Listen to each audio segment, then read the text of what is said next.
Hello guys, अस्सलाम वालेकुम। आज हम अनबॉक्स करने वाले हैं ये मिनी कीबोर्ड जो अली एक्सप्रेस से ऑर्डर किया था मैंने।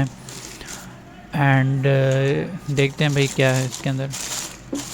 ओके, एक कीबोर्ड है। बॉक्स तो काफ़ी मिनिमल सा लग रहा है, इसको खोल लेते हैं।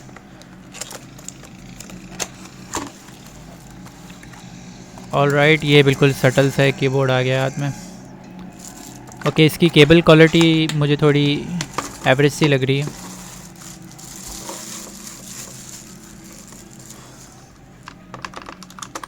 ओके, टैप करने में तो बहुत अच्छा है बट शोर करता है, साइलेंट वन नहीं है। और हम इसकी बिल्ड क्वालिटी देख लेते हैं। आई थिंक पूरा प्लास्टिक से बना हुआ है। अच्छा, ये इसमें एक चीज़, ये थोड़ा वॉबली सा है। लगता है इसकी बिल्ड में ज़्यादा ध्यान नहीं दिया है इन लोगों ने, तो इसलिए थोड़ा वॉबली से हो रहा है।